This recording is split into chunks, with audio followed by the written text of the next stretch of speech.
नहीं, आज हम लोग जो विशेष रूप से आए चुनाव आयोग से मिलने के लिए, उसके पीछे 2 चरणों का जो अनुभव था चुनाव का, उसको हम लोगों ने लिखित रूप में उनको दिया है और उसके साथ ही साथ जहाँ जहाँ जो त्रुटियां रह गई उसका विशेष रूप से और स्पेसिफिक रूप से उल्लेख किया है कि कहाँ क्या त्रुटि रह गई। और ख़ास तौर पर ईवीएम को लेकर जो त्रुटियां हमारे ध्यान में आई हैं उसको उनके ध्यान में हम लोगों ने लाया। उसके अलावा जो हिंसा हुई है, जो वायलेंस हुआ है कई स्थानों पर, विशेष करके भारतीय जनता पार्टी के द्वारा, उसको हम लोगों ने चुनाव आयोग के ध्यान में लाया है और अनुरोध उनसे किया है कि आगे इन बातों पर विचार करके वो सुनिश्चित करें कि ये त्रुटियां आगे नहीं होगी, क्योंकि 6 फेज का चुनाव अभी बाकी है। लेकिन मैं कहना चाहूँगा कि इन सारी दिक्कतों के बावजूद और भारतीय जनता पार्टी के जितने हथकंडे हैं जो उन्होंने अपनाए हैं 2 चरणों में, उसके बावजूद नंबर 1, ममता बनर्जी भारी मतों से नंदीग्राम से चुनाव जीत रही हैं और नंबर 2, इन 2 चरणों में हमको पूरा विश्वास है कि हमको तृणमूल कांग्रेस को बहुमत इन 2 चरणों में भी मिलेगा।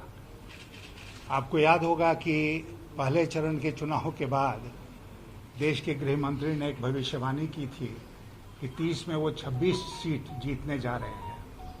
तो मैंने ट्वीट करके कहा था कि मैं बहुत उनका आभारी हूं कि 26 का दावा उन्होंने किया, वो 32 या 35 का भी दावा कर सकते थे। फिर मैंने कहा कि मैं बहुत ईगरली अवेट करूंगा कि ये जो सेकेंड फेज की 30 सीटें हैं उसमें गृह मंत्री महोदय का क्या निष्कर्ष आता है। लेकिन मैंने देखा अभी तक नहीं आया है, शायद आप लोगों के पास आया हो तो मुझे बताइएगा। क्यों नहीं किया होम मिनिस्टर ने इस बार दावा, क्यों नहीं किया? यह भी एक प्रश्न है, उन्हीं से पूछना चाहिए। लेकिन जो गंभीर बात है वो गंभीर बात यह है कि सेंट्रल फोर्सेस का डेपुटेशन होता है चुनाव में, होना भी चाहिए। लेकिन एक उम्मीदवार के नाते कभी कभी हमने महसूस किया है अपने चुनाव में कि सेंट्रल फोर्सेस की भूमिका निष्पक्ष नहीं होती है। और इस बार जब केंद्र में सत्ता में ऐसे लोग बैठे हैं जिनके लिए कोई भी चीज नावाजिब नहीं है, हर चीज वाजिब है, वो किसी हद तक गिर सकते हैं चुनाव जीतने के लिए। तो इसलिए गृह मंत्री देश के स्वयं अगर सेंट्रल फोर्सेस को हिदायत देते हैं कि आपको भारतीय जनता पार्टी के वोटरों को ले जाना है, तृणमूल के वोटरों को रोक देना है, और आप जानते हैं ये सब पुराने हथकंडे हैं चुनाव के कि जो लोग एक दूसरे पक्ष को वोट देना चाहते हैं उनको रोक दो, डरा दो, भगा दो और अपने पक्ष के लोगों को ही सहूलियत दो कि वो पोलिंग बूथ पर आएं और वोट करें। ये सब हथकंडे भारतीय जनता पार्टी और भारत सरकार ने अपनाए हैं इस चुनाव में।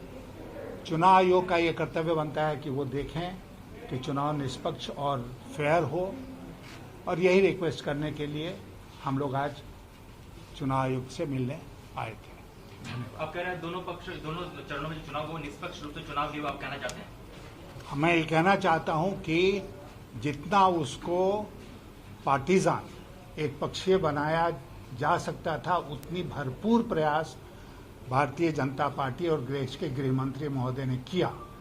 लेकिन उसके बाद भी जो लोगों के बीच में लहर है उसको कोई रोक नहीं सकता, आप जानते हैं। और देश में कई चुनाव हुए हैं जिसमें कि ये बात साबित हुई है। और इसीलिए मैं कह रहा था आपसे कि उस सब के बावजूद इन 60 सीटों में, जिसका 2 चरणों में चुनाव हुआ है, तृणमूल कांग्रेस को भारी बहुमत मिलने जा रहा है।